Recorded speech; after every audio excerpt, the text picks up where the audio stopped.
everybody, it's Felisa. I'm telling y'all, I'm still struggling. Ooh, child. But anyway, I'm dedicated to my Vlogmas. Shout out to 21threads.com for this cute and comfy um, t-shirt. No, I did not get it for free. I purchased it. I love the website. They actually have quite a few inappropriate t-shirts that I've ordered, and I plan to wear them all through 2019 because your girl trying to get a husband. So hopefully the t-shirts will advertise for me. Anyway, speaking of proposals, I wanted to talk about this show that my girlfriend put me up on. Now, she'd been talking about this show for a while. Y'all know that I do not watch TV like that. Like, I have my shows that I watch with regularity. One is This Is Us. The other was American Horror Story. I stopped watching Orange is the New Black like 2 or 3 seasons ago.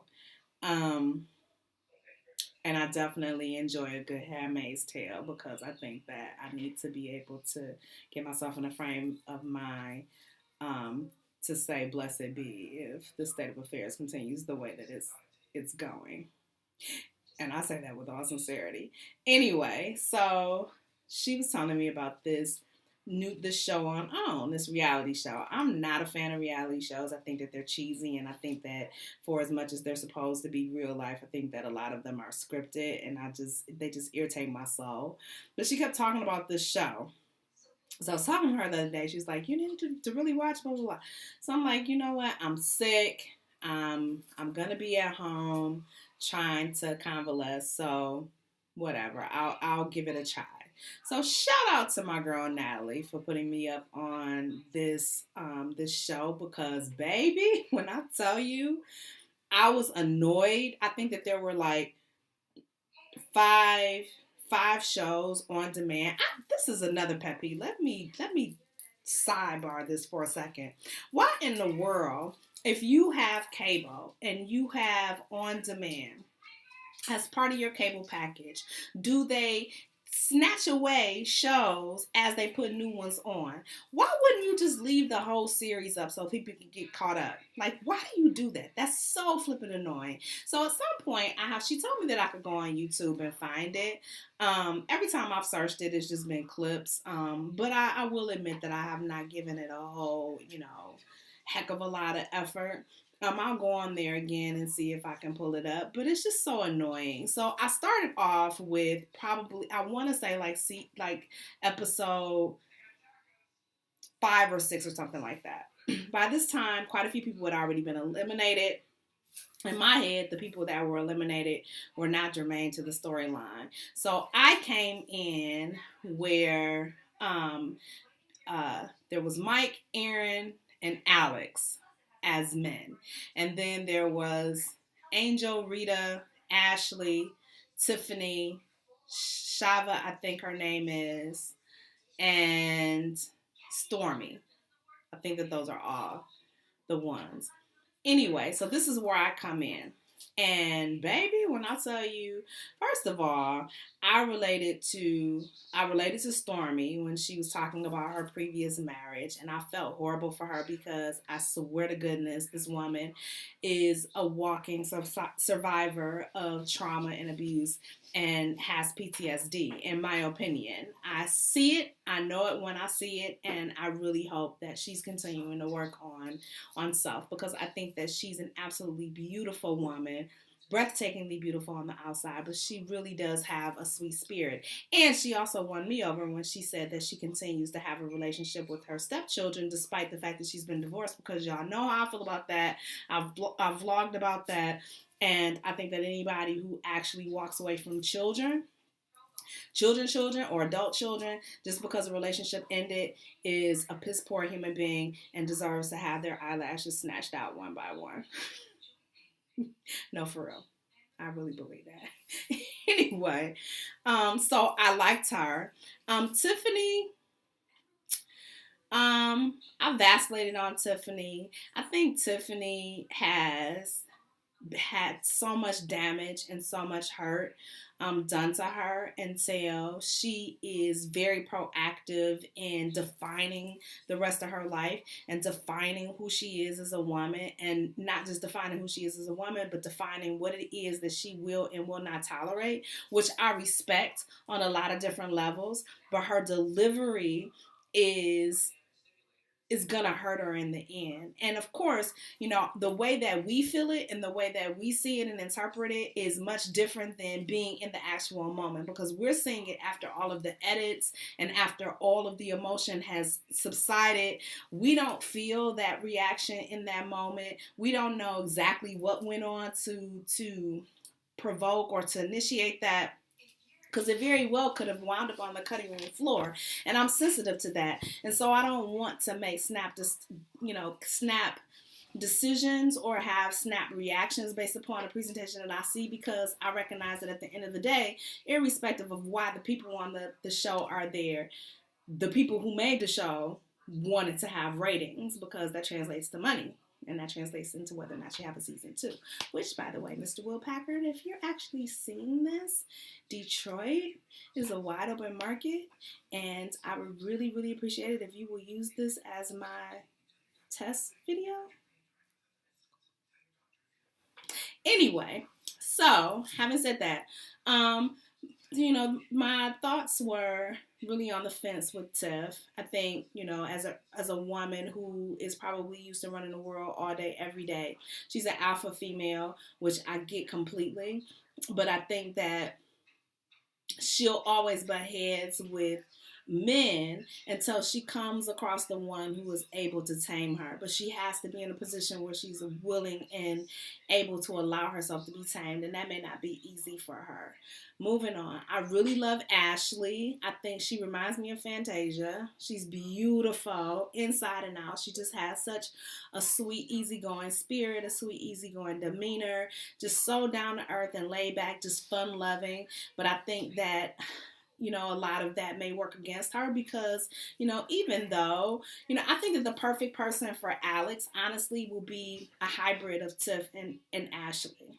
Because I think that he's going to have someone who, is laid back enough to kind of roll with him and make him laugh and ease a lot of his stress and burdens, which is what a lot of men look for, but also somebody that's going to hold him accountable. Like, you can't be a pushover, and you can't be somebody that just, oh, okay, whatever. Because particularly since he's still, kind of in this getting to know stage, and which a lot of the guys are, admittedly, I think that the unfortunate downside with someone like that would be, you get with someone who makes no demands on you, or very little demands, and it's very easy to wind up dating them for 10, 12 years because you never put any parameters around that. So if you're cool with that, you're cool with that. But I think that, for Alex, somewhere between Tiffany and Ashley would be the perfect woman for him. Now, and the problem is that it'll be a lot easier for Tiffany to relax than it will be for Ashley to now start to be more assertive, if you follow. Because the worst can only get better. You can't like go from the best or the most easygoing to the most difficult, and people don't really respond to that well. But if you are difficult and you ease up, then people are like, oh yeah, I knew you could be cool, people. You just needed to relax, girl. You just needed to relax. I don't know why that is, but that's definitely what it is. Moving on. From the first time that I saw Aaron, I thought that he was full of crap, like just full of BS, and he annoyed me. And so I fast forwarded through a lot of his stuff, simply because, sometimes people don't even know that they're lying, and they don't know how they're coming across. But here, he is the perfect example of what a lot of people do, and I won't say male or female, but what a lot of people do in order to just sell the conversation. Meaning, you're this you say these things with this person, and then you turn around and say something completely different. The difference is that most of those people don't have cameras to pick up that conversation, and they definitely don't have have it videoed so that it can be played back at a later time. I understand completely why Stormy was offended. I'm glad that she stood up for herself. I'm glad that she was like she was better than that, and she was not getting ready to keep playing that game. I am concerned about Angel though, because girl, I'm gonna need you to watch some playbacks and to listen to some people, girl. Mm-mm. He wasn't even consistent with like y'all dates. He was just showing up all willy nilly, just not paying attention to time and just BS all over the place. Like everything was just an excuse, girl. Like you can be flexible and whatnot, but that was annoying. And that's only going to come back to bite her. I don't know why Aaron was there. I think, he probably, I don't know why he was there. I don't want to speculate about his motives, but he definitely was not ready. And it became apparent to any and everybody, not just the viewer, but any and everybody that was around him, that his reason for being there, his motivation for being there was not probably what it should be.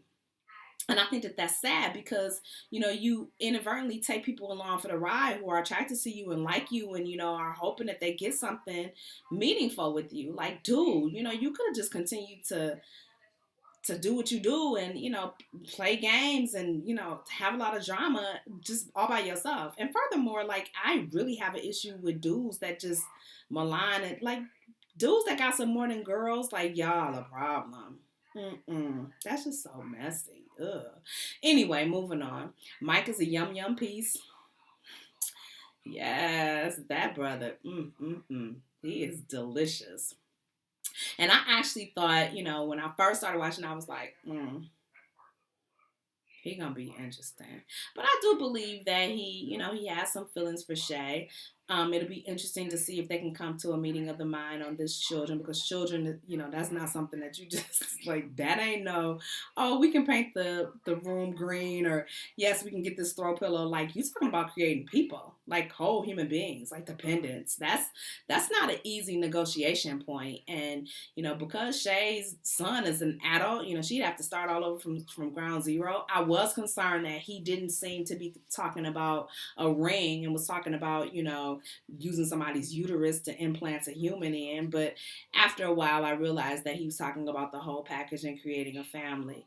For whatever reason, I do think that he's sincere. I think that he is ready. I think that, he might have a little play in his DNA. I hope that he eliminates that. Maybe I'm wrong. I don't know. But yeah, that's just the vibe that I get. But that ain't my man, child. I ain't got to deal with it. At the end of the day, I really love the show for a couple of reasons. Number one, I think that it's interesting to see just people on their dating journey, just, trying to be transparent and trying to be, realistic about what it is that they want and, what it is that they are looking for. Particularly since I'm out in these dating streets and it's not necessarily easy. And I know the kind of individual that I am. I know the kind of woman that I am, and I know what I expect. And it's not always easy. And so it was kind of edifying for me to see that I'm not the only person that has these issues or have these, these situations or circumstances or what have you. And that sometimes dating is not the easiest nor most intuitive thing that you can do. But aside from that, it's a beautiful thing to see Black people come together and, really harmonize and talk about love and talk about things that are real and talk about issues and all that kind of stuff. So I'm interested to see this final presentation. The series finale, I think, is next week. I have this set on the DVR, so it means I probably won't be able to see it until Sunday or Monday of the following week if I remember that it's on there. But I am looking forward to what the season finale brings and, whether or not these couples actually go the distance. I do want to send a shout out and a prayer to Alex. I heard that he was in the hospital and not doing very well, and so we send our prayers and our well wishes to him and get well vibes. I'm sure that he's going to pull through and be just fine. I'm interested to see what happens with him on his journey, just like everybody else. And again, Miss Oprah and Mr. Packer,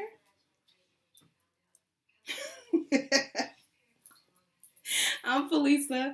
I hope that you guys have enjoyed this. Have a wonderful week, and I will talk to y'all later on. Bye.